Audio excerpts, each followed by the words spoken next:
Hello friends and welcome back to Commit Europe channel and welcome back to Spring Boot conceptual video.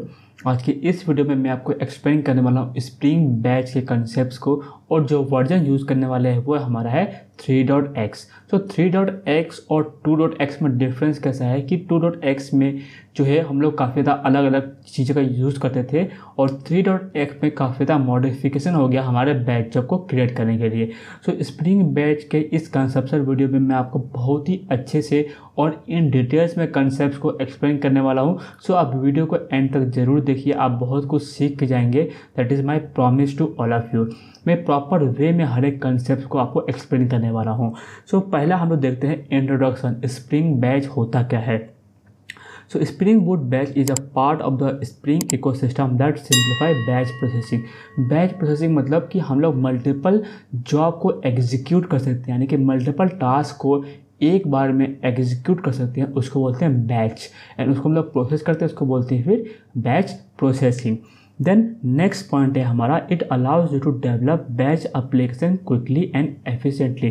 तो suppose हमारे पास thousands and millions of record है inside a CSV file and उसे हमें load करना है database में। तो अगर हम लोग मैनुअली उसको इंसर्ट करने जाएंगे तो काफ़ी ज़्यादा टाइम लग जाएगा हमें इंसर्ट का क्वेरी बनाने के लिए, राइट, उसको स्टोर करने के लिए डेटाबेस में। उस चीज़ को सिंप्लीफाई करने के लिए हम लोग क्या करेंगे, एक बैच जॉब क्रिएट करेंगे जिसका टास्क रहेगा CSV फाइल के डेटा को लोड करना अपने करेंट डेटाबेस में जहाँ पे हमें स्टोर करना है। तो उससे क्या होगा कि जितनी बार आपको नेक्स्ट टाइम से भी कुछ करना रहेगा तो वो बैच जॉब का यूज़ करके हम अपने टास्क को परफॉर्म कर सकते हैं। Then actual definition of batch processing क्या होता है ये हम लोग देख लेते हैं। So batch processing is a method for processing large amount of data in a consistent manner, यानी कि जिस तरीके से हमने अपने बैच को लिखा रहेगा वो उसी तरीके से हमेशा परफॉर्म करने वाला है। ठीक है, ये हो सकता है कि कुछ एक्सेप्शन आ जाए, बट अगर चलता है तो हमारा प्रॉपर वे में हमारा कोड उसी तरीके से परफॉर्म करेगा जिस वे में हमने अपने कोड को लिखा है। तो कंसिस्टेंट मैनर में हमारा बैच जब जो है वो एग्जीक्यूट होगा on large amount of data. Then when computing resource are available, इसका मतलब क्या है कि जब हमारे पास अवेलेबल रिसोर्स यानी कि कहाँ से हमें रीड करना है अगर वो अवेलेबल है, the batch method allow users to process data with little और नो यूजर इंटरेक्शन। आइदर हम क्या कर सकते हैं, मैनुअल और ऑटोमेट कर सकते हैं। ऑटोमेट का मतलब होता है शेड्यूल करना, यानी कि हम बैच जॉब को शेड्यूल कर सकते हैं एट अ स्पेसिफाइड टाइम, और उस चीज़ को हम लोग मैनुअल भी रन कर सकते हैं by triggering that batch job. So हम लोग अभी देखते हैं इंपॉर्टेंट टर्मिनोलॉजी है जिसको हम लोग यूज़ करने वाले हैं हमारे कोडिंग के टाइम पे। तो पहला की कंपोनेंट है हमारा job, represents a batch job and consist of steps, यानी कि एक जॉब जो है वो मल्टीपल स्टेप को कंटेन करता है। सेकेंड है step, define a unit of work with in a job, यानी कि हम क्या कहना चाहते हैं, जॉब जो है जॉब के पास रहेगा मल्टीपल स्टेप। ठीक है, और स्टेप जो है वो एक जॉब के अंदर, मल्टीपल स्टेप जो है वो एक जॉब के अंदर अवेलेबल हो सकते हैं। Define a unit of work with in a job. Third item reader, reads data from a data source, example file और डेटाबेस, यानी कि आइटम रीडर जो स्प्रिंग बैच में उसका यूज होता है डेटा को रीड करना है। आइदर हम लोग CSV फाइल से रीड कर सकते हैं या फिर हम लोग डेटाबेस से रीड कर सकते हैं। Item processor, process the read data, so जो भी डेटा हमने रीड किया उस डेटा के ऊपर ऑपरेशन परफॉर्म करने के लिए या फिर कुछ लॉजिकल कंडीशन अप्लाई करने के लिए हम लोग उस प्रोसेसर का यूज कर सकते हैं जिसका नाम है item processor. And last one is item writer, rights the process data, यानी कि जिस डेटा को हमने रीड किया है उसके ऊपर हमने कुछ लॉजिक परफॉर्म किया यूजिंग आवर प्रोसेसर एंड उसके बाद हम लोग कहाँ पर राइट करने वाले हैं। अगर CSV से रीड किए रहेंगे तो डेटाबेस में राइट करेंगे, या अगर डेटाबेस से रीड किए रहेंगे तो हम लोग CSV में राइट करेंगे। तो इस तरीके से हमारा बैच जॉब का कंसेप्ट का जो इंपॉर्टेंट टर्मिनोलॉजी है वो हमने अभी देख लिया। अभी हम लोग देखते हैं इसका आर्किटेक्चर्स कि यानी कि कैसे हमारा फ्लो चलता है।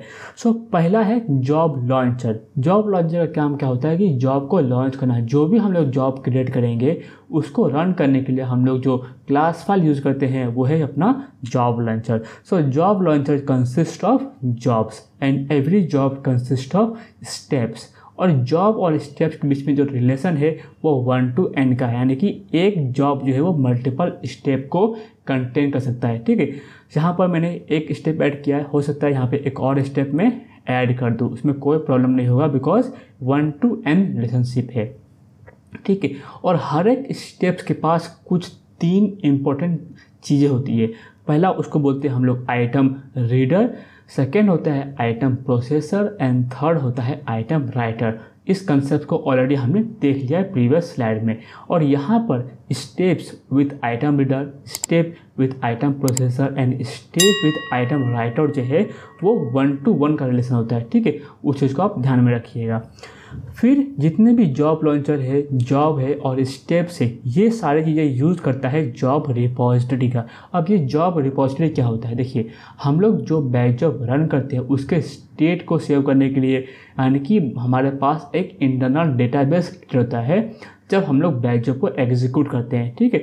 सो स्प्रिंग बूट फ्रेमवर्क जो है ऑटोमेटिकली जॉब रिपोजिटरी का यूज़ करके हमारे जॉब को स्टेट को सेव करता है, कंप्लीट हुआ है, फेल्ड हुआ है, अगर फेल हुआ है तो किस रीजन से फेल हुआ है, ये सारी चीज़ें जो मैकेनिज्म है उसको मैनेज करता है अपना जॉब रिपोजिटरी। एंड जैसे मैंने आपको बताया कि जो रिलेशन है हमारा इस आई स्टेप्स के बीच में and item reader processor writer के बीच में, ये हमारा है 1 to 1 का रिलेशन। सो आई होप आपको ये फ्लो डायग्राम काफ़ी अच्छे से समझ में आ गया होगा। अब मैं जब कोड करूँगा तो यही डायग्राम का यूज़ करके मैं कोडिंग करने वाला हूँ, ठीक है। तो मूव करते हैं हमारा इंटेलिजेंट आईडी में। सो वहाँ पर हम स्क्रैच से प्रोजेक्ट को डेवलप करेंगे और CSV फाइल को डेटाबेस में स्टोर करेंगे। So let's start with our coding. So मैं आ चुका है इंटेलिजेंट आईडी में। यहाँ पे मुझे क्लिक करना है फाइल के ऊपर, then new and click on projects.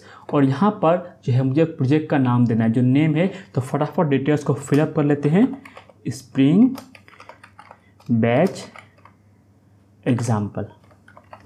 And then हमें जो टाइप है वो सिलेक्ट करना है मैवन। थोड़ा ध्यान दीजिएगा, ग्रुप जो है मैं इसको सिलेक्ट कर लेता हूँ com.codemeet। एंड पैकेज जो है वो स्प्रिंग बैच यहाँ पे रख लेता हूँ, ठीक है। सो इस तरीके सारे डिटेल्स मैंने फिलअप कर लिए। जावा का वर्जन रहेगा 17 हमारा, पैकेजिंग रहेगा जार। देन हमें क्लिक करना है नेक्स्ट के ऊपर। नेक्स्ट पे क्लिक करेंगे तो यहाँ पे हमारा करंट वर्जन है वो 3.1.4 है। सो नो प्रॉब्लम, जैसा है उसको हम लोग वैसा रहने देंगे। एंड यहाँ पे हमें डिपेंडेंसी को लोड करना है।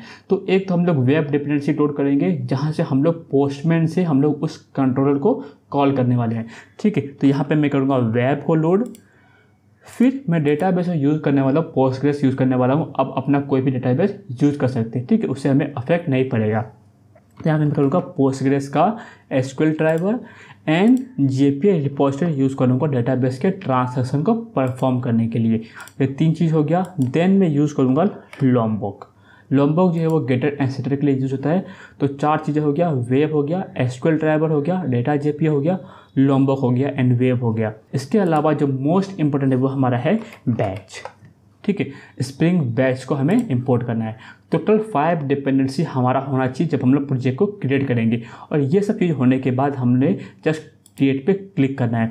जैसे क्रिएट पे क्लिक करेंगे ये डाउनलोड करेगा अपने प्रोजेक्ट्स को और जितने भी जार फाइल से सारे हमें डाउनलोड करके दे देगा, ठीक है। तो लेट्स सी, यहाँ पे सारे डाउनलोड फाइल होते रहेंगे, गेटिंग डिपॉजिटरी, ठीक है। तो अभी देखते हैं प्रोजेक्ट का स्ट्रक्चर्स एंड फिर हम लोग नेक्स्ट स्टेप पे मूव करते हैं।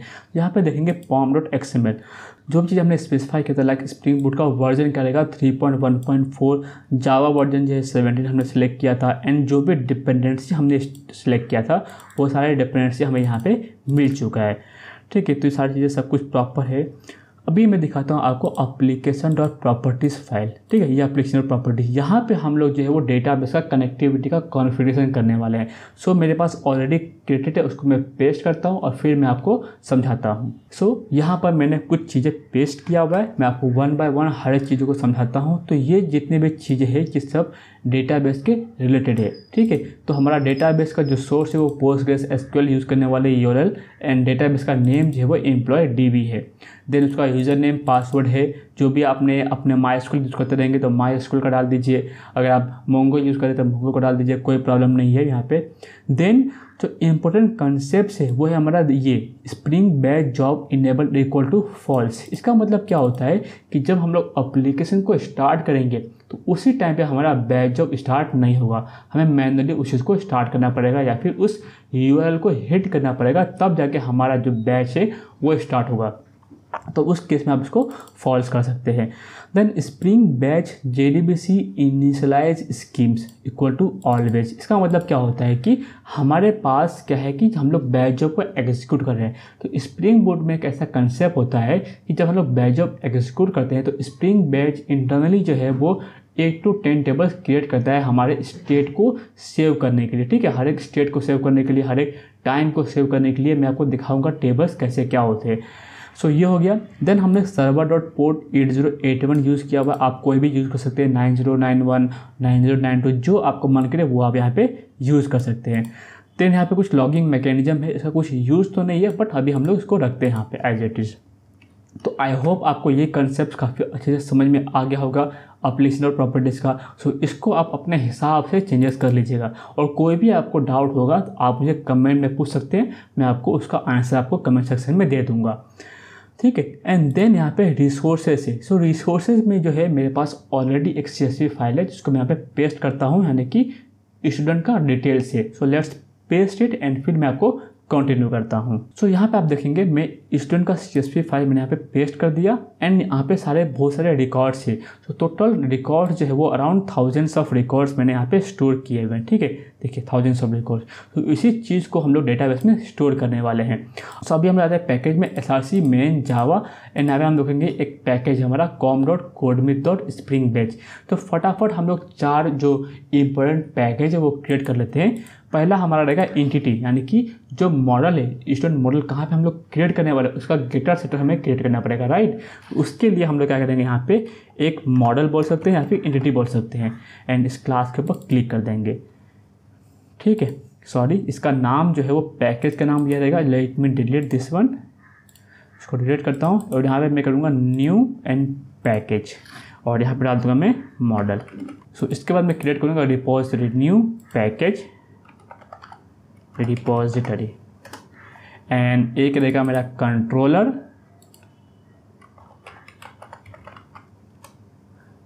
इसको मैं करता हूँ एडिट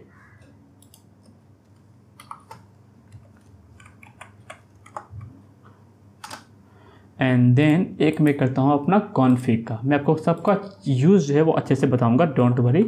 ठीक है, ये मैंने 4 पैकेज क्रिएट कर लिए जो कि आपको भी क्रिएट करने हैं while creating our spring batch का प्रोजेक्ट। इससे क्या होगा, हमें कोड को समझने में काफ़ी ज़्यादा अच्छा होगा।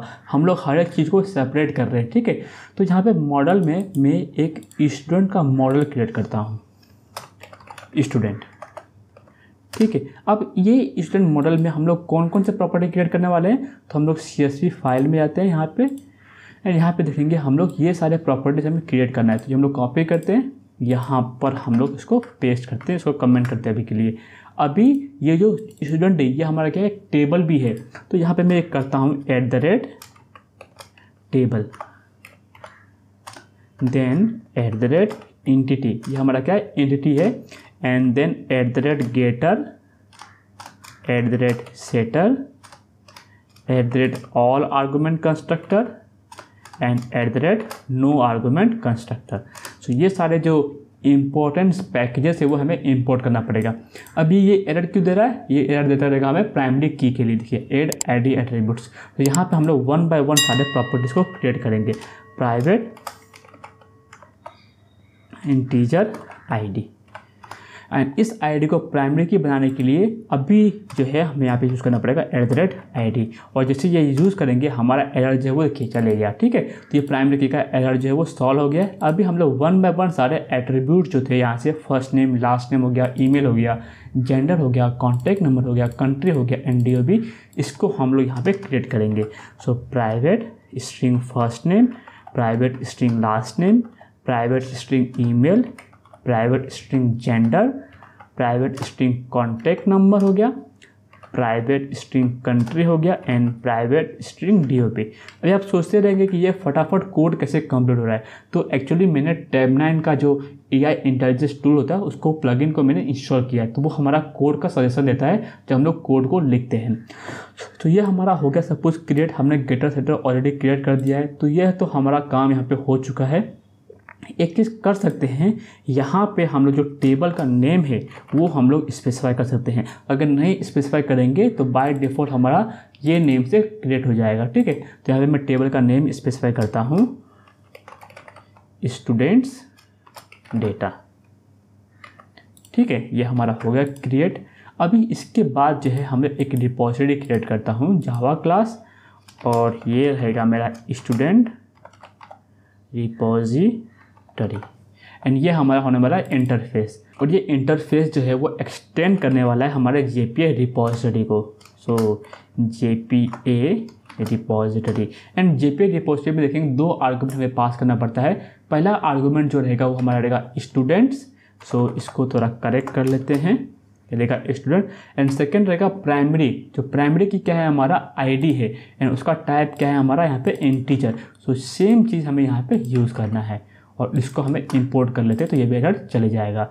और फॉर सेफर साइड इसको जो है हम लोग क्या करेंगे, @रिपोजिटरी, ठीक है। सो इस तरीके से हमारा कोड जो है यहाँ पे कंप्लीट हो चुका है। सो हमने यहाँ पे रिपोजिटरी का इंटरफेस क्रिएट कर लिया, तो हमारा 2 चीज़ हो चुका है। अभी कंट्रोलर का काम बाद में देखेंगे। फर्स्ट ऑफ ऑल हम लोग कॉन्फ़िग क्लास में जाएंगे और यहाँ पर हम लोग एक कॉन्फ़िग क्रिएट करेंगे।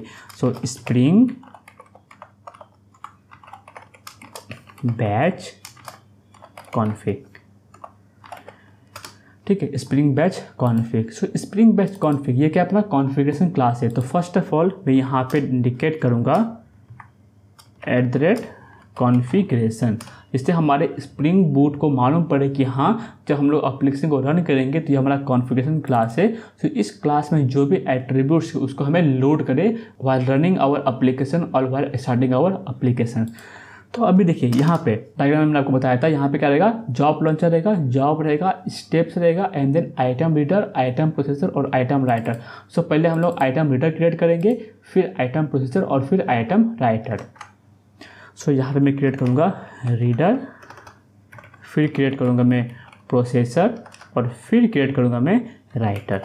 सो यहाँ पे हमें @रीडर है, ठीक है। तो यहाँ पे हमें रीडर क्रिएट करना पड़ेगा, आइटम रीडर। तो पहले मैं यहाँ पे @bin डालता हूँ, एंड देन यहाँ पर जो है इसको मैं इंपोर्ट कर लेता हूँ, ये ऑलरेडी इंपोर्टेड है। एंड देन यहाँ पे public flat file item reader of student, and then यहाँ पे डालता हूँ मैं रीडर और ओपन एंड क्लोज इसको बंद कर देता हूँ। एंड फिर यहाँ पे मुझे जो है फ्लैट फाइल आइटम रीडर जो है उसका हमें ऑब्जेक्ट क्रिएट करना है एंड उसको यहाँ से रिटर्न करना है। तो यहाँ पे मैं flat file item reader of student reader is equal to flat file item reader open and close करके यहाँ पे बंद कर देता हूँ। एंड इस रीडर में पहला मुझे सेट करना है, यहाँ पे देखिए लाइन मेपर है, नेम है, रिसोर्स है। तो let's set first for resource, ठीक है। रिसोर्स में क्या यूज़ करेंगे हम लोग, न्यू क्लास पाथ रिसोर्स और फाइल सिस्टम रिसोर्स, ठीक है। फाइल सिस्टम रिसोर्स यूज़ करते हैं, एंड यहाँ पर हम लोग पास करेंगे SRC, क्या पाथ है उसका, SRC मेन, यहाँ पे SRC main resource, SRC main resources then students dot CSV। तो इस तरीके से हम लोग जो है फाइल को रीड कर लेंगे, ठीक है। फिर नेक्स्ट जो है हमारा reader dot set name. Set name मतलब इस रीडर का हम लोग नेम सेट करेंगे, तो इसका नेम हम लोग सेट कर देते हैं CSV रीडर, ठीक है। एंड नेक्स्ट है हमारा reader dot set line mapper, and यहाँ पे एक लाइन टू स्किप भी है। सो कौन से लाइन को हमें स्किप करना है, तो पहले यहाँ पे कौन से लाइन को स्किप करने वाले, फर्स्ट लाइन को, बिकॉज फर्स्ट लाइन जो है हमारा वो CSV फाइल में वो क्या हमारा हेडर है, तो इसे हमें काउंट नहीं करना है, ठीक है। तो हमने फर्स्ट लाइन को स्किप कर दिया। फिर हम लोग करेंगे reader dot set line mapper, and line mapper में हम लोग यहाँ पे फर्स्ट ऑफ ऑल एक लाइन मेपर का मेथड क्रिएट करेंगे, एंड इस मेथड के अंदर जो है हमें यहाँ पे इम्प्लीमेंटेशन क्रिएट करना है। तो लेट्स क्रिएट अ मेथड, मैंने यहाँ पे मेथड क्रिएट कर दिया, और जो एरर आ रहा है इस एरर को रिमूव करने के लिए मैं यहाँ पे कर दूंगा रिटर्न रीडर, ठीक है। ये हो गया। देन यहाँ पे हम लोग जाते हैं, यहाँ पर हम लोग जो है अभी देखिए यहाँ पे लाइन मेपर है, ठीक है। तो यहाँ पे जो है वो डिफ़ॉल्ट लाइन मेपर, और यहाँ पर हम लोग क्या करेंगे, स्टूडेंट ऑब्जेक्ट का यूज़ करने वाले, स्टूडेंट क्लास का। Then line mapper is equal to new default line mapper, और ओपन एक क्लोज करके इसको हम लोग बंद कर देंगे। अभी लाइन मैपर के अंदर मैं अगर दिखाऊँ मैं आपको, so line mapper dot set line tokenizer है एंड फील्ड सेट मैपर है। तो पहले लाइन टोकनाइजर को सेव करने के लिए और सेट करने के लिए पहले हमें लाइन टोकनाइजर का ऑब्जेक्ट क्रिएट करना पड़ेगा, एंड उसके अंदर जो 2-3 प्रॉपर्टीज है वो हमें सेट करने पड़ेंगे। एंड जो फील्ड सेट मैपर है, तो फील्ड सेट मैपर के लिए भी पहले उसका ऑब्जेक्ट क्रिएट करना पड़ेगा, एंड उसके बाद उस ऑब्जेक्ट में भी कुछ हमें प्रॉपर्टी सेट करने पड़ेंगे, और फिर वो दोनों ऑब्जेक्ट को हमें इस सेटर मेथड का यूज़ करके वहाँ पे हमें सेट करना पड़ेगा। आई होप आप कंसेप्ट को समझ रहे होंगे। ठीक है, तो यहाँ पे मैंने लाइन मैपर का ऑब्जेक्ट क्रिएट कर दिया। सो जैसे मैंने आपको बताया कि हमें पहले क्या करना पड़ेगा, एक लाइन टोकनाइजर सेट करना पड़ेगा, एंड एक जो है अपना फील्ड सेट मैपर का ऑब्जेक्ट क्रिएट करना पड़ेगा। तो पहले जो है डेलिमिटेड लाइन टोकनाइजर यूज़ करता हूँ, एंड यहाँ पे delimited line tokenizer is equal to new delimited line tokenizers and open and close bracket करके हमें बंद करता हूँ। और इस डेलिमिटेड लाइन टोकनाइजर के अंदर जो है हमें प्रॉपर्टीज को सेट करना है, और जो प्रॉपर्टीज है मैं आपको एक्सप्लेन करता हूँ one by one.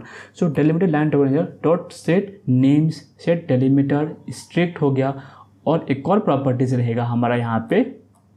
So first of all let's set delimiter. Delimiter का मतलब होता है कि हम लोग किस तरीके से सेपरेट करने वाले हैं, तो वो क्या रहेगा हमारा कॉमा सेपरेटेड। इतना समझ में आया। फिर है हमारा नेक्स्ट है delimiter line tokenizer dot set names and set strict. Strict का मतलब होता है कि जैसा हमें चाहिए फील्ड का मैपिंग वो ऐसा सेम होना चाहिए, उसका हमें क्या करना पड़ेगा, यहाँ पे फॉल्स करना पड़ेगा, अदरवाइज हमारा कुछ ना कुछ एरर आ सकता है। तो स्ट्रिक्ट को हम लोग सेव नहीं करेंगे, यानी कि स्ट्रिक्ट जो है वो हमें फॉल्स करना पड़ेगा। एंड देन जो है वो delimiter line tokenizer dot set names. अभी नेम्स का देखेंगे ना, यहाँ पे एरे है, तो एरे में हमें क्या पास करना है, बेसिकली ये जो हमने क्रिएट किया था ना, इसी चीज़ को हमें एज इट इज यहाँ पे कॉमा सेपरेट के साथ पास करना है इनसाइड अ डबल कोट्स। सो यहाँ पे मैं डबल कोट्स क्रिएट करता हूँ, इसको मैं यहाँ पे डालता हूँ, इसको मैं यहाँ पे डालता हूँ, और ये सेम चीज़ मुझे हर जगह पे डालना है। ठीक है, सो इस तरीके से मुझे जो है जो फील्ड को सेपरेट करने का लॉजिक है, और जो CSV फाइल का जितने भी हेडर है अपने पास वो हमें यहाँ पे डालना रहेगा। तो अगर आपके पास अगर 4 है तो आप यहाँ पे 4 ही डालिए। अगर आपके पास सेम है और सेम एग्जांपल यूज़ कर रहे हैं तो सेम वे में आपको यहाँ पे कोडिंग करना पड़ेगा। तो इस तरीके से मैं यहाँ पे जो है वो कोड को ऐड कर दिया हूँ। ये हो गया हमारा डेलिमिटेड लाइन टोकनाइजर। अभी लाइन मैपर में एक और होता है फील्ड सेट मैपर। तो यहाँ पर जो है मैं करूँगा बिन मैपर फील्ड सेट मैपर, और एक होता है फील्ड सेट एक्सट्रैक्ट।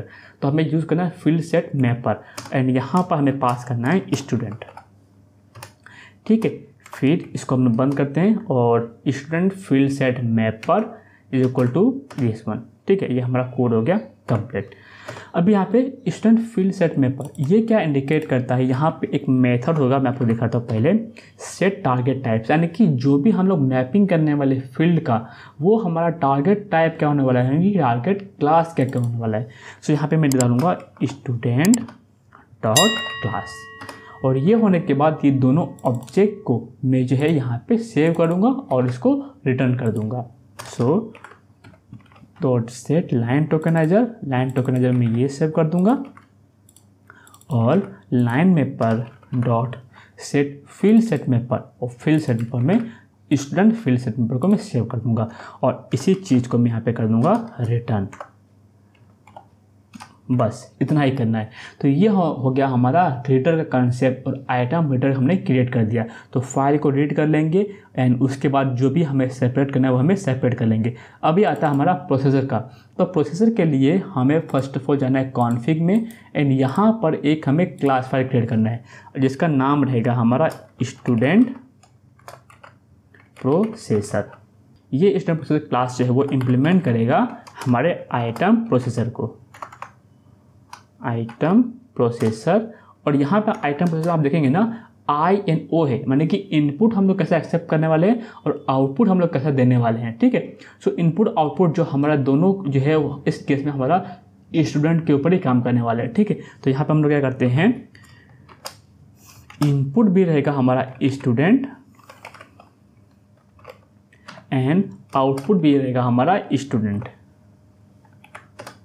ठीक है, तो ये हो गया। और इसको जो है वो इम्प्लीमेंटेशन है, ठीक, कि हमने इम्प्लीमेंट्स किया है, तो इम्प्लीमेंट्स किया तो मेथड को हमें क्या करना पड़ेगा, इम्प्लीमेंटेशन प्रोवाइड करना पड़ेगा। तो यहाँ पे इम्प्लीमेंट मेथड करते हैं, प्रोसेस, और इसको करते हैं ओके। एंड देन यहाँ पर जो चीज़ें हैं यहाँ पे अपना क्या आएगा, स्टूडेंट चेंज करता हूँ, और ये सेम चीज़ को हम लोग यहाँ पे रिटर्न कर देंगे। ठीक है, अभी के लिए कुछ भी ऑपरेशन या फिर कुछ भी लॉजिक हमें इस ऑब्जेक्ट को परफॉर्म नहीं करना है। मैं इसी वीडियो में आगे जाके ये मेथड का यूज़ भी आपको अच्छे से समझाऊंगा। इसके ऊपर कुछ हम लोग और चेंजेस करेंगे और फिर हम लोग फाइल को लोड करेंगे और देखेंगे किस तरीके से हमारा डेटाबेस में वैल्यू स्टोर होता है।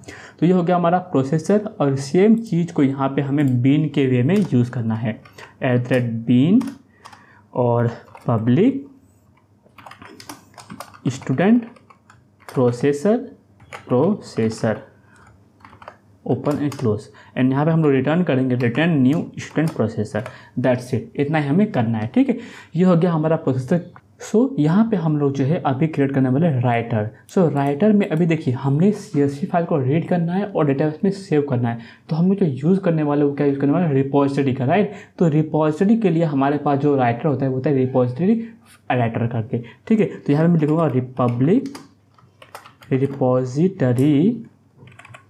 Repository item writer. देखिए ये वाला क्लास फाइल, ये क्लास में यूज़ करना है। एंड यहाँ पे हमें इसका टाइप जो रहेगा वो रहेगा स्टूडेंट, एंड यहाँ पे हम लोग डालते हैं राइटर। ओपन एंड क्लोज, इसको बंद कर देंगे।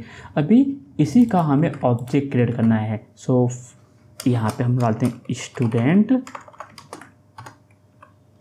Writer is equal to this one, and then ये writer dot set repository. So repository के अंदर हम लोग कौन सा रिपोजिटरी यूज़ करने वाले हैं, हमने कौन सा क्रिएट किया यहाँ पे, student repository. So first of all मैं इसको ऑटो वाइड यहाँ पे कर सकता हूँ, या फिर एक्चुअली ऐसा कर सकता हूँ, प्राइवेट कर सकता हूँ स्टूडेंट रिपोजिटरी, और यहाँ पर और आर्गुमेंट कंस्ट्रक्टर। सो अगर और आर्गुमेंट कंस्ट्रक्ट करेंगे तो उसके थ्रू भी हम लोग इसको ऑटोमेटिकली ऑटोवाइड कर सकते हैं विदाउट यूजिंग एनोटेशंस। ठीक है, तो ये जो स्टूडेंट रिपोजिटरी है उसको हम लोग यहाँ पर सेव कर देंगे। And then writer dot set method names, यानी कि इस रिपोजिटरी का कौन सा मेथड हम लोग यूज़ करने वाले हैं। तो आपको पता रहेगा हम लोग सेव करने के लिए यूज़ करते हैं सेव मेथड का। सो इसके अंदर जो है मैं लिख दूंगा सेव मेथड, और इसको मैं कर दूंगा रिटर्न क्या करूँगा, राइटर। That's it. सो ये हो गया हमारा रीडर, राइटर और प्रोसेसर, तीनों चीज़ हमारा क्रिएट हो गया। अभी हम लोग करेंगे स्टेप को क्रिएट, और फिर स्टेप के बाद क्रिएट करेंगे जॉब को, और जॉब में फिर हम लोग स्पेसिफाई करेंगे उस स्टेप्स को। सो अभी जो स्टेप्स मैं आपको बताने वाला हूँ और अभी जो कोड बताने वाला हूँ वो काफ़ी ज़्यादा इंपॉर्टेंट होने वाले हैं। सो यहाँ पे मैं लिखता हूँ पहले @bin, देन पब्लिक स्टेप। ठीक है, ध्यान दीजिएगा, स्टेप जो इंपोर्ट करना है वो ORG स्प्रिंग फ्रेमवर्क base.code जो पैकेज है उसका इंपोर्ट करना है। एंड देन यहाँ पे लिखता हूँ मैं step 1, एंड इसके अंदर आप यहाँ पे ध्यान दीजिए, यहाँ पर जो है हमें एक जॉब रिपोजिटरी, आपको पता रहेगा मैंने एक जो अपना PPT था वहाँ पे मैंने एक्सप्लेन किया था जॉब रिपोजिटरी करके, जिसका काम होता है डेटाबेस में जो भी हम लोग बैच परफॉर्म करने वाले उसको स्टेट को मेंटेन करने के लिए। तो मैं यहाँ पे खुलने वाला हूँ जॉब रिपोजिटरी, और एक होता है ट्रांसैक्शन मैनेजमेंट प्लेटफॉर्म कहाँ पे है, प्लेटफॉर्म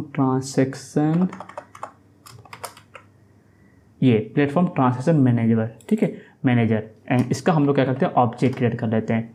सो इसको मैं थोड़ा बंद करता हूँ, एंड यहाँ पर ठीक है। सो स्टेप 1 जॉब रिपोजिटरी का मैंने एक ऑब्जेक्ट यहाँ पे डाल दिया आर्गुमेंट्स में, यहाँ पे मैंने इसको डाल दिया। ठीक है, एंड देन यहाँ पर मैं करूँगा रिटर्न न्यू स्टेप बिल्डर, और इस स्टेप बिल्डर का मुझे पहला रहेगा नेम। ठीक है, तो अब मैं स्टेप 1 डालता हूँ, और फिर सेकेंड में रहेगा हमारा जॉब रिपोजिटरी जो हम लोग यूज़ करने वाले हैं। कौन सा जॉब रिपोजिटरी, इस स्टेप्स के अगेंस्ट हम लोग यूज़ करेंगे हमारे कोड में। देन यहाँ पर एक हम लोग कर सकते हैं open and close student, and किसके ऊपर हमें ऑपरेशन परफॉर्म करना है। सो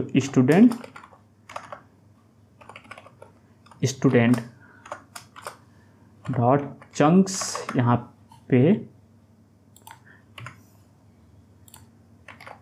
चंक्स का साइज क्या रहेगा। सो हम लोग चाहते हैं चंक का साइज मतलब क्या है कि जो हम लोग रिकॉर्ड रहेगा, सपोज थाउजेंड्स ऑफ रिकॉर्ड है तो एक बार में कितने रिकॉर्ड के ऊपर ऑपरेशन परफॉर्म करना है, तो मैं डाल दूंगा 10, ठीक है।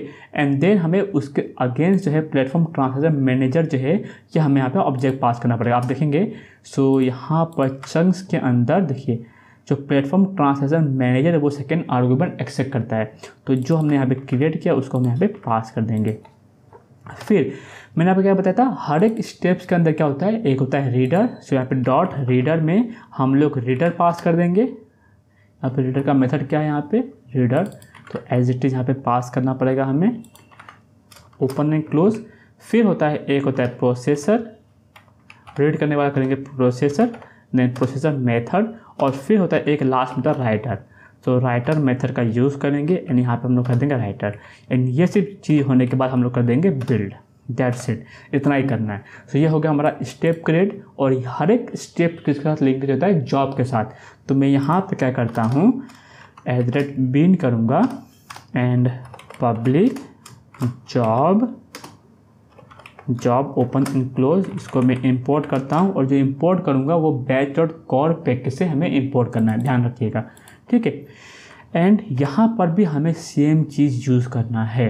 सो उसको मैं कॉपी करता हूँ, यहाँ पे मैं पेस्ट करता हूँ, ओपन एंड क्लोज, यहाँ पे return new job builder, and then देखिए जॉब बिल्डर है, तो जॉब बिल्डर में क्या होगा, यहाँ पे हमें पहले जॉब का नेम स्पेसिफाई करना पड़ेगा कि कौन सा जॉब है। सो यहाँ पे मैं जॉब का स्पेसिफाई करता हूँ, सपोज इंपोर्ट CSV जॉब, ठीक है, ये हमारा जॉब है। एंड सेकेंड पैरामीटर जो है जॉब बिल्डर में हम क्या एक्सपेक्ट करते हैं, जॉब रिपोजिटरी। तो यहाँ पर जो है मैं जॉब रिपोजिटरी का जो मैंने यहाँ पे प्रॉपर्टीज़ क्रिएट किया है इसको मैं यहाँ पे पास कर दूँगा, एंड देन डॉट। अभी देखिए यहाँ पे क्या है, फ्लो है, स्टार्ट है, तो बहुत सारे यहाँ पे मेथड है, ठीक है। तो फ्लो का मतलब क्या होता है कि हम लोग किस स्टेप्स के बाद कौन सा स्टेप्स एग्जीक्यूट करने वाले हैं। सो ये हम लोग फ्लो डालते हैं। सो इस फ्लो के अंदर हमें क्या पास करना पड़ेगा, स्टेप जो हम लोग एग्जीक्यूट करने वाले हैं। तो यहाँ पे मैं स्टेप 1 डालता हूँ, एंड इस स्टेप 1 के अंदर हमें 2 आर्गूमेंट पास करने हैं, तो करेक्ट, बिकॉज स्टेप 1 कौन से आर्गूमेंट एक्सेप्ट करता है, जॉब रिपोजिटरी का एंड प्लेटफॉर्म ट्रांसैक्शन मैनेजर का, ठीक है। सो यहाँ पर platform transaction manager, that's it. अभी देखिए ये क्या है ना, ये स्टेप 1 है। सपोज आपको मल्टीपल स्टेप्स एग्जीक्यूट करने हैं तो आप क्या कर सकते हैं, एक जॉब के अंदर मल्टीपल एग्जीक्यूट करने के लिए नेक्स्ट मेथड यूज़ कर सकते हैं, ठीक है। सो यहाँ पे नेक्स्ट मेथड है, देखिए नेक्स्ट मेथड है। इस नेक्स्ट मेथड के अंदर अगर मैं यहाँ पर सपोज ये डाल रहा हूँ, जस्ट समझाने के लिए आपको डाल रहा हूँ, यहाँ पे मैंने पेस्ट कर दिया, देखिए कोड अपना चल गया। तो सपोज स्टेप 1 है, स्टेप 2 है, स्टेप 3 है, तो आप मल्टीपल स्टेप्स को आप डॉट नेक्स्ट करके आप सेव कर सकते हैं।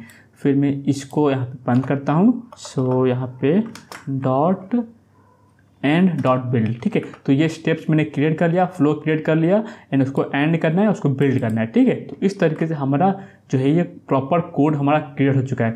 तो ये हमारा हो गया स्प्रिंग बैच कॉन्फ़िग। फिर हमने क्रिएट किया स्प्रिंग का जो स्टूडेंट प्रोसेसर था वो हमने क्रिएट कर लिया। देन जॉब बिल्डर, ये नहीं हमारा क्लास फाइल नहीं है, हमारा स्टूडेंट रिपोजिटरी क्रिएट कर लिया, स्टूडेंट क्रिएट कर लिया। अभी मैं आपको बताऊँ यहाँ पे, तो एक कंट्रोलर पैकेज है जो अभी तक एम्प्टी है।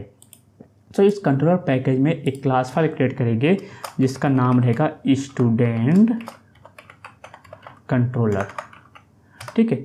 ये मैंने क्रिएट कर लिया, इसको करता हूँ ऐड, इसको करता हूँ बंद, कोड को करते हैं फॉर्मेट, एंड इसको मैं करता हूँ मिनिमाइज। भी देखिए ये स्टूडेंट कंट्रोलर है, तो यहाँ पे मैं पहले करूँगा @रेस्ट कंट्रोलर एंट्रोशन का use, and then @request mapping, यानी कि ये जो मैंने कंट्रोलर क्रिएट किया यहाँ पे आने का पाथ क्या रहेगा, यहाँ पे स्पेसिफाई करूँगा मैं /jobs, ठीक है। एंड देन यहाँ पर जो है आप ध्यान दीजिएगा, हमें ऑटो वाइड करना पड़ेगा job launcher, because job launcher object का यूज़ करके हमें जॉब को लॉन्च करना है। सो यहाँ पे करूँगा मैं प्राइवेट जॉब लॉन्चर, एंड हमें एक और ऑब्जेक्ट को ऑटो वाइड करना पड़ेगा, प्राइवेट जॉब, और ये वाला जॉब है एंड देन जॉब। ये जॉब जो है ना, देखिए ये जो ऑटो वायर कर रहे हैं, ये जॉब हमारा कौन सा है, तो ये वाला है। मैं आपको बताता हूँ, देखिए ये जॉब क्रिएट किया ना, ये वाला जॉब वहाँ पे हम लोग इसको यहाँ पे ऑटो वायर कर रहे हैं, जिसका जॉब का जिसको हम लोग जो अपना बैच जॉब है उसको हम लोग एग्जीक्यूट करेंगे by hitting our API। So let's go to controller class where it is student controller, और यहाँ पर मैं @पोस्ट मैपिंग, यहाँ पर मैं @पोस्ट मैपिंग करता हूँ और यहाँ पे डालता हूँ import CSV। ठीक है, import CSV यानी कि हम लोग जब /jobs/import CSV करेंगे तो हमारा CSV फाइल डेटाबेस में लोड हो जाना चाहिए। एंड देन यहाँ पे मैं करता हूँ पब्लिक void यहाँ पे run job, मैं सर का नाम डालता हूँ और यहाँ पे ये भी डाल देता हूँ import CSV to DB, open and close, यहाँ पे बंद। अभी देखिए यहाँ पे हो गया हमारा मेथड क्रिएट। अभी एक और हमारा एक क्लास फाइल होता है job arguments parameter, job parameter जाती सीधा पैरामीटर्स का। तो जॉब पैरामीटर्स के अंदर हम लोग इसका एक ऑब्जेक्ट क्रिएट करते हैं, न्यू जॉब पैरामीटर्स बिल्डर्स। हाँ, this is job parameters builder. अभी जॉब पैरामीटर्स बिल्डर का मतलब क्या होता है कि हम लोग एक पैरामीटर डिफाइन करने वाले हैं। सो अगर मैं आपको बताऊँ, यहाँ पर मैं करता हूँ इसका नेम क्रिएट जॉब, एंड यहाँ पर मैं कर दूंगा मैं ऐड लॉन्ग, पास कर दूंगा मैं यहाँ पे स्टार्ट टाइम, एंड देन यहाँ पे सिस्टम डॉट करंट मिलीसेकेंड्स, और फिर यहाँ पे मैं कर दूंगा @to जॉब पैरामीटर्स, इसको बंद कर दूंगा। और ये जो कुछ शायद से कुछ काम करना है। तो इस तरीके से हम लोग जॉब पैरामीटर का ऑब्जेक्ट हमने यहाँ पे सक्सेसफुली क्रिएट कर लिया। तो जॉब पैरामीटर में मैंने स्पेसिफाई किया स्टार्ट टाइम, उसका करंट मिलीसेकंड में हमने यहाँ पे उस वैल्यू को स्टोर कर लिया, की वैल्यू पैर होता है, एंड देन उसको टू जॉब पैरामीटर यानी कि इस जॉब पैरामीटर के अंदर हम लोग उसको मैप कर दिए। अभी जो है हम लोग क्या करेंगे, जो जॉब है ना इसको हमें स्टार्ट करना है। ठीक है, सो जॉब लॉन्चर डॉट करेंगे रन, एंड इसके अंदर में हमें चेक किया कि कौन सा आर्गुमेंट चाहिए, हमें जॉब चाहिए, एक होता है जॉब पैरामीटर्स। सो हम लोग पास करते हैं job, and second one is job parameter, open and close. अभी देखिए ये जो है ये क्या करेगा, एक्सेप्शन को थ्रो करेगा, add exception to method signature. So यहाँ पे मैं कर सकते हैं या फिर हम लोग इसको सराउंड कर सकते हैं। तो let's surround with try catch, that's it. ठीक है, और इसको चाहिए हम लोग मर्ज भी कर सकते हैं, कोलैप्स, एंड देन इसको वापस से हम लोग कोलैप्स कर सकते हैं, इसको भी हम लोग वापस से कोलैप्स कर सकते हैं। सो एक में आ गया। ठीक है, सो इस तरीके से हमारा कोड हो गया कंप्लीट। आई होप आपको यहाँ तो कोई भी डाउट नहीं रहेगा। अभी हम लोग क्या करते हैं, एप्लीकेशन को रन करते हैं और देखते हैं हमारा कोड प्रॉपरली चल रहा है कि नहीं चल रहा है। तो उसके लिए आप आई होप आपके पास पोस्टमैन रहेगा और पीजी एडमिन रहेगा, अगर आपने पीजी एडमिन डेटाबेस का यूज़ करें। अगर MySQL है तो MySQL को भी आप खोल लीजिए। मैं आपको दिखाता हूँ पीजी एडमिन यहाँ पे। सो जो हम लोग डेटाबेस यूज़ कर रहे हैं वो है हमारा एप्लीकेशन प्रॉपर्टीज में आते हैं एम्प्लॉय DB। ठीक है, सो मैं आता हूँ एम्प्लॉय DB के अंदर, यहाँ पे एंड यहाँ पे देखें एम्प्लॉय DB के अंदर स्कीमा के अंदर रहेगा यहाँ पे टेबल्स, यहाँ पे स्टूडेंट है, और यहाँ पे देखिए ऑलरेडी टेबल्स है। तो उसको मैं क्या करता हूँ, अभी के लिए इसको डिलीट करता हूँ। ठीक है, इसको मैं डिलीट करता हूँ जिससे आपको मालूम पड़े जब मैं बैच जब एग्जीक्यूट करूँगा तो ये क्रिएट होगा। यहाँ पे डिलीट सारे टेबल्स मैंने डिलीट कर लिए। यहाँ पे एक ही टेबल दिख रहा है कस्टमर इन्फो करके और स्टूडेंट करके, तो उसको मैं डिलीट कर लेता हूँ जिससे आपको कुछ कन्फ्यूज़न ना हो। तो अभी मैं इसको अगर रिफ़्रेश करूँ, देखिए इसको रिफ़्रेश करता हूँ, सो यहाँ पे टेबल्स में सिर्फ कस्टमर इन्फो आ रहा है। तो let's run our application and check the flow. So मैं स्टूडेंट बैच एग्जाम्पल एप्लीकेशन में जाना है हमें, यहाँ पे मैं राइट क्लिक करके रन कर सकता हूँ या फिर डायरेक्टली मैं यहाँ पे क्लिक करके एप्लीकेशन को रन कर सकता हूँ। So let's see our console and output.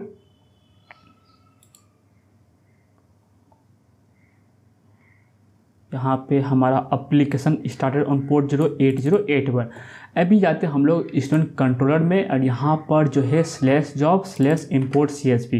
Let's go to Postman, यहाँ पे हमें क्लिक करना है न्यू रिक्वेस्ट के लिए, एंड इसका जो टाइप रहेगा वो हमारा पोस्ट रहेगा। यहाँ पे मैं डालता हूँ local host :8081/jobs/import CSV, and फिर इसको मैं करता हूँ सेंड पे क्लिक। यहाँ पे कुछ एरर आया, let's go to our code to check what is the error.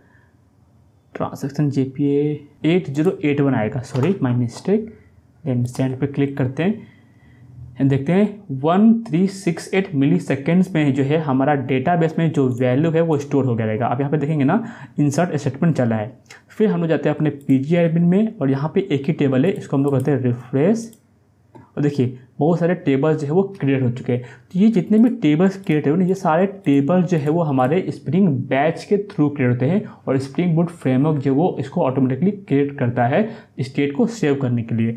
अगर मैं आपको एक टेबल्स का आउटपुट आपको दिखाता हूँ, यहाँ पे जाएंगे सेलेक्ट स्क्रिप्ट और इसको मैं रन करता हूँ। तो देखिए किस टाइम पे रन हुआ था, सारी चीज़ें है, इसका स्टेटस क्या है, कंप्लीटेड है, कुछ भी फेल नहीं हुआ है, एग्जिस्ट मेथड है, एग्जिस्ट कोड है, ये चीज़ें हम लोग स्टोर करते हैं। और जैसे स्टेप्स एग्जीक्यूशन में जाऊँ मैं, यहाँ पे मैं सेलेक्ट करता हूँ स्क्रिप्ट को और फिर अगर मैं इसको रन करूँ तो देखिए स्टेप 1 था अपना मेथड का नेम करेक्ट, फिर हमने इसको रन किया है और इसका स्टेटस क्या है, कंप्लीटेड है। रीड काउंट जो है 1000 ऑफ रिकॉर्ड हमने रीड किया है, राइट काउंट क्या है 1000 ऑफ रिकॉर्ड है। तो यहाँ पर जो है हम लोग प्रॉपर वे में देख सकते हैं। अभी मैं आपको फिल्टर काउंट है शायद इसका भी मैं यूज़ आपको बताऊँगा इन दिस वीडियो ओनली। अभी हम लाते हैं इंपॉर्टेंट कंसेप्ट के ऊपर, student data. Let's select script और हम लोग कोड को यहाँ पे रन करते हैं। यहाँ पे देखेंगे टोटल जो रिकॉर्ड्स है वो 1000 ऑफ रिकॉर्ड यहाँ पे स्टोर हो चुके हैं। देखिए 1000 ऑफ रिकॉर्ड यहाँ पे आ चुका है सक्सेसफुली। और यहाँ पे देखिए ना ऑर्डर भी जो है प्रॉपरली मेंटेन हो रहा है, 1 2 3 4 5 6। और जो इसको स्टोर करने के जो टाइम लगा है वो आप देखेंगे यहाँ पे 1368 मिली सेकेंड्स, यानी कि फास्ट तो है बट इतना फास्ट नहीं है। तो स्प्रिंग बैच के अंदर एक और कंसेप्ट होता है टास्क एग्जीक्यूटर करके। तो टास्क एग्जीक्यूटर क्या है, मल्टीपल टास्क को कंकरेंस वे में यानी पैरेलल वे में एग्जीक्यूट करेगा और उससे क्या होगा, हमारा एफिशिएंसी और भी ज़्यादा इम्प्रूव हो जाएगा। तो मैं आपको वही चीज़ें अभी आप इस वीडियो में एक्सप्लेन करने वाला हूँ।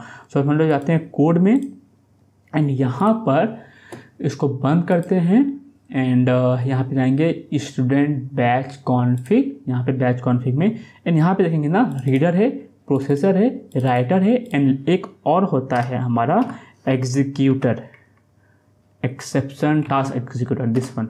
यहाँ पे मैं करूँगा एक method create task executor and इस टास्क एग्जीक्यूटर मेथड के अंदर हम लोग अपना इम्प्लीमेंटेशन डालने वाले हैं और ये जो है हमारा एक पब्लिक मेथड होने वाला है, ठीक है, पब्लिक मेथड एंड इसको हम लोग करते हैं बीन, ठीक है, ये हो गया।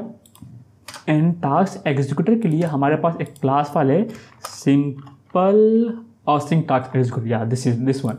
So simple async task executor यानी कि असिंक वे में, पहले क्या था सिंक्रोनस वे में था, मतलब पहले 10 रिकॉर्ड होगा, फिर 10 रिकॉर्ड होगा, फिर 10 रिकॉर्ड होगा। अभी क्या है 10 रिकॉर्ड एक ही बार में पैरेलल में कंकरेंसी वे में हम लोग क्या करेंगे, डेटाबेस में इंसर्ट करने वाले हैं और फिर देखते हैं हमारा टाइम कितना लेने वाला है, ठीक है। सो यहाँ पे डालते हो S is equal to new simple task executor open and close brackets and यहाँ पे S डॉट, यहाँ पे देखिए सेट कंकरेंसी लिमिट। सो इसे हमें क्या करना है, सपोज 10 करता हूँ और फिर यहाँ पे रिटर्न करता हूँ मैं S को, दैट्स इट। सो इस वे में हम लोग टास्क एग्जीक्यूटर को सेव कर दिए। अभी क्या करते हैं, जो डेटाबेस में वैल्यू है ना इसको हम लोग डिलीट कर लेते हैं, delete from public dot student data. और इसको जब हम लोग डिलीट करेंगे तो सारे रिकॉर्ड डिलीट हो गए और इसको सेलेक्ट करते हैं और दिखाता हूँ मैं आपको एक भी रिकॉर्ड डेटाबेस में नहीं है। फिर हम लोग जाते हैं एप्लीकेशन में, एप्लीकेशन को रन करते हैं यहाँ से। So I hope application properly हमारा रन हो जाएगा। So yes it is running on 8081 port. Let's go to Postman and फिर हम लोग यही सेम यूआरएल को हमें हिट करना है सेंड पे क्लिक करके। अभी देखिए 704 मिली सेकेंड। सो हमारा टाइम जो है ऑलमोस्ट हाफ हो चुका है। अगर मैं इसको वापस से डिलीट करूं, ठीक है, मैंने वापस से डिलीट किया एंड वापस से सेंड करता हूं 323, मतलब कितना फास्ट हो गया समझिए। पहले 1 पॉइंट कुछ मिली सेकेंड था, 1000 मिली सेकेंड्स, अभी 323 मिली सेकेंड्स। तो क्या होता है, जब कंकरेंस वे में हम डेटाबेस में इंसर्ट करते हैं वैल्यू को तो अपना एफिशिएंसी बहुत ही ज़्यादा इम्प्रूव होता है, परफॉर्मेंस इम्प्रूव होता है। सो इस वे में जो है हम लोग इस चीज़ को इम्प्लीमेंट कर सकते हैं। अभी मैंने आपको एक कंसेप्ट नहीं समझाया है, वो लास्ट कंसेप्ट बहुत ही छोटा सा कंसेप्ट से। अभी हम लोग यहाँ पे देखेंगे ना तो सारे के सारे डेटा जो है यहाँ पे हमें लोड होके मिल रहे हैं। जो कि हमारे फाइल्स में है। अभी मैं चाहता हूँ कि सिर्फ चाइना वाले रिकॉर्ड्स ही हमें यहाँ पे कंट्री जो है वो प्रोसेस करे और उसको सेव करे। तो हमारे पास एक प्रोसेसर हमने क्रिएट किया था, स्टूडेंट प्रोसेसर, एंड यहाँ पर जो है जो भी रिकॉर्ड्स आ रहा है उस रिकॉर्ड्स को हम लोग रिटर्न कर रहे हैं। तो यहाँ पे क्या कर सकते हैं, student dot gate country dot equals, अगर होता है चाइना, इसको हम लोग क्या करते हैं, चाइना कर लेते हैं प्रॉपर से format. So student dot gate country, अगर उसका कंट्री अगर चाइना है तो हम लोग उस स्टूडेंट को रिटर्न कर लेंगे, ठीक है। एल्स क्या करेंगे, हम लोग करेंगे नल। सो मैंने टर्नरी ऑपरेटर का यूज़ किया, इफ एल्स ब्लॉक का यूज़ नहीं किया हुआ है। इसको मैं फॉर्मेट करता हूँ, इसको मैं बंद करता हूँ, और जो डेटाबेस में वैल्यू था उसको पहले डिलीट कर लेते हैं, ठीक है। Let's delete this. अगर मैं अभी चेक करूँ तो कितने रो है, यहाँ पे 0 रो है। सो मैं यहाँ पे आता हूँ, अभी यहाँ पे क्या करूँगा, एप्लीकेशन को रन करता हूँ। सो हमारा एप्लीकेशन रन हो रहा है प्रॉपरली, या it is running on 8081 port, ठीक है। अभी हम लोग जाएंगे यहाँ पे पोस्टमैन में, और फिर हम लोग सेम यूआरएल को हिट करते हैं। सो 530 मिली सेकेंड लगा, कोई बात नहीं। अभी हम लोग जाते हैं डेटाबेस में, और अभी हम लोग इसको अगर रन करेंगे तो देखिए सिर्फ चाइना वाले रिकॉर्ड्स ही यहाँ पे हमें दिख रहे हैं। तो इस तरीके से हम लोग आइटम प्रोसेसर का भी यूज़ करके जो अपना इम्प्लीमेंटेशन मेथड है, प्रोसेस, इस प्रोसेस मेथड में हम लोग अपना बिजनेस लॉजिक लिख सकते हैं। और जो भी सपोज अगर हमें कुछ डिस्काउंट अप्लाई करना है प्राइस के ऊपर, तो वो डिस्काउंट हम लोग अप्लाई कर सकते हैं। जो भी चीज़ परफॉर्म करना है वहाँ पे हम लोग फिल्टर का लॉजिक हम लोग अपने प्रोसेस मेथड के अंदर लिख सकते हैं और अपने फंक्शनैलिटी को अचीव कर सकते हैं। सो आई होप आपको स्प्रिंग बैच के जितने भी कंसेप्ट से काफ़ी अच्छे से क्लियर हो रहेंगे, और आप अच्छे से इस चीज़ को इम्प्लीमेंट कर सकते हैं अपने कोडिंग में और अपने प्रोजेक्ट्स में। सो अगर कोई भी डाउट होता है तो आप मुझे ज़रूर कमेंट सेक्शन में पूछिए, मैं आपको डाउट्स को सॉल्व कर दूंगा। और इसका लिंक जो है गिटहब रिपोजिटरी का मैं कमेंट सेक्शन में डाल दूंगा, और डिस्क्रिप्शन में भी मेंशन कर दूंगा, आप वहां से जरूर चेकआउट कर सकते हैं। बट पहले आप इस कोड को अच्छे से समझ लीजिए और फिर रिपोजिटरी को रेफर कीजिए, जिससे आपको समझने में ज़्यादा दिक्कत नहीं होगा। सो इसी तरीके के अमेजिंग कंसेप्ट को समझने के लिए कोडमिक चैनल को लाइक कीजिए, सब्सक्राइब कर दीजिए और बेल नोटिफिकेशन आइकन को दबाना मत भूलिए। मिलते हैं नेक्स्ट कंसेप्ट में। Till then take care and bye bye. जय हिंद।